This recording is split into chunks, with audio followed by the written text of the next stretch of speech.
The Selection by Kira Cass, published in 2012. Summary. For 35 girls, the selection is a chance of a lifetime, the opportunity to escape the life laid out for them since birth, to be swept in a world of glittering gowns and priceless jewels, to live in a palace and compete for the heart of gorgeous Prince Maxton.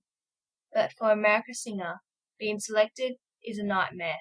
It means turning her back on her secret love with Aspen, who is a casteee below her, leaving her home to enter fierce competition for a crown she doesn't want, living in a palace that is constantly threatened by violent rebel attacks. Then America meets Prince Maxton. Gradually, she starts to question all the plans she's made for herself, and realizes that the life she always dreamed of may not compare to a future she never imagined. Chapter 1. When I got the letter in the post, my mother was ecstatic. She had already decided that all our problems were solved, gone forever. The big hitch in her brilliant plan was me. I didn't think I was a particularly disobedient daughter, but this was where I drew the line. I didn't want to be royalty, and I didn't want to be A1. I didn't even want to try. I hid in my room, the only place to avoid the chattering of our full house, trying to come up with an argument that would sway her. So far, I had a solid collection of my honest opinions. I didn't think there was a single one she would listen to. I couldn't avoid her much longer. It was approaching dinner time, and as the oldest child left in the house, cooking duties fell on me. I pulled myself out of bed and walked into the snake pit. I got a glare from Mum, but no words. We did a silent dance to the kitchen and dining room as we prepared chicken and pasta and apple slices, and set the table for 5. If I glanced up from a task, she would fix me with a fierce look as if she could shame me into wanting the same things she did. She tried that every so often. Like if I didn't want to take on a particular job because I knew the family hosting us was unnecessarily rude. Or if she wanted me to do a massive cleaning when we couldn't afford to have a 6 come and help. Sometimes it worked, sometimes it didn't, and this was one area where I was unswayable. She couldn't stand it when I was stubborn, but I got it from her, so she shouldn't have been surprised. This wasn't just about me, though. Mum had been tense lately. The summer was ending, and soon we'd be faced with cold and worry. Mum set down the pitcher of tea in the centre of the table with an angry thud. My mouth watered at the thought of tea with lemon, but I would have to wait. It would be such a waste to have my glass now and then have to drink water with my meal. Would it kill you to fill out the form? She said, no longer able to contain herself. The selection could be a wonderful opportunity for you, for all of us. I sighed aloud, thinking that filling out that form might actually be something close to death. It was no secret that the rebels, the underground colonies that hated Ilia, a large and comparatively young country, made their attacks on the palace both violent and frequent. We'd seen them in action in Carolina before. One of the magistrates' houses was burned to the ground, and a handful of twos had their cars vandalized. There was even a magnificent jailbreak once, but considering they only released a teenage girl who managed to get herself pregnant, and a 7 who was a father to 9, I couldn't help thinking they were in the right that time. But beyond the potential danger, I felt like it would hurt my heart to even consider the selection. I couldn't help smiling as I thought about all the reasons I had to stay exactly where I was. These last few years have been very hard on your father, she hissed. If you have any compassion at all, you might think of him. Dad, yeah. I really did want to help Dad, and May, and Gerard, and I suppose even my mother. When she talked about it that way, there was nothing to smile about. Things have been strained around here far too long. I wondered if Dad would see this as a way back to normal, if any amount of money could make things better. It wasn't that our situation was so precarious that we were living in fear of survival or anything.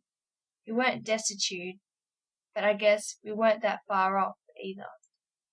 Our caste was just 3 away from the bottom. We were artists, and artists and classical musicians were only 3 steps up from dirt. Literally, our money was stretched as tight as high wire, and our income was highly dependent on the changing seasons. I remember reading in the time-worn history book that all the major holidays used to be crammed into the winter months. Something called Halloween, followed by Thanksgiving, then Christmas and New Year's, all back to back. Christmas is still the same.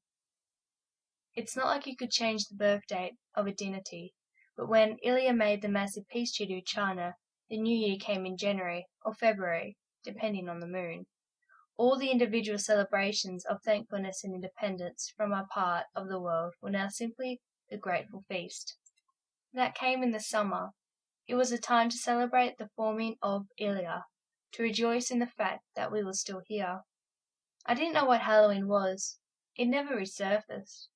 So, at least 3 times a year, the whole family would be fully employed. Dad and May would make the art, and Parsons would purchase them as gifts. Mum and I would perform at parties, me singing and her on piano, not turning down a single job if we could manage it. When I was younger, performing in front of an audience terrified me.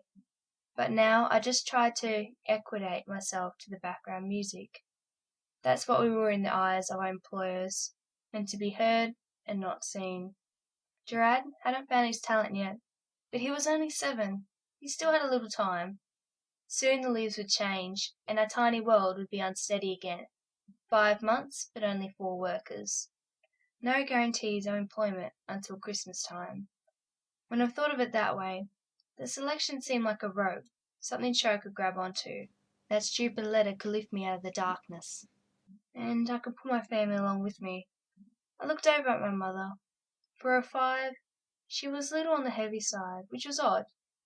She wasn't a glutton, and it's not like we had anything to overeat anyway. Perhaps that's just the way a body looks after 5 children. Her hair was red, like mine, but full of brilliant white streaks. Those had appeared suddenly and in abundance about 2 years ago. Lines creased the corners of her eyes, though she was still pretty young, and I could see, as she moved around the kitchen, that she was hunched over, as if an invisible weight rested on her shoulders. I knew she had a lot to carry, and I knew that was why she had taken to being particularly manipulative with me. We fought enough without the extra strain, but as the empty fall quietly approached, she became much more irritable. I knew she thought I was being unreasonable now, to not even want to fill out that silly little form. But there were things, important things, in this world that I loved, and that piece of paper seemed like a brick wall keeping me away from what I wanted. Maybe what I wanted was stupid. Maybe it wasn't even something I could have, but still, it was mine. I didn't think I could sacrifice my dreams, no matter how much my family meant to me. Besides, I had given them so much already.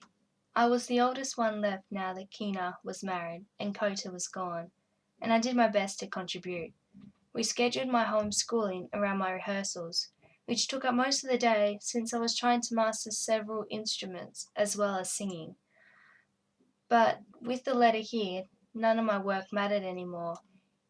In my mum's eye, I was already queen. If I was smart, I would have hidden that stupid notice before Dad, May, and Garrett came in. But I didn't know Mum had tucked it away in her clothes, and mid-meal she pulled it out. "To the house of Singer," she sang out. I tried to swipe it away, but she was too quick for me. They would find out sooner or later anyway. But if she did it like this, they would all be on her side. "Mum, please," I pleaded. "I want to hear," May squealed. That was no surprise. My little sister looked just like me, only on a 3-year delay. But where our looks were practically identical, our personalities were anything but. Unlike me, she was outgoing and hopeful, and currently very boy crazy. This whole thing would seem incredibly romantic to her. I felt myself blush. Dad listened intently, and May was practically bouncing with joy. Gerard, sweet little thing, he just kept eating. Mother cleared her throat and went on.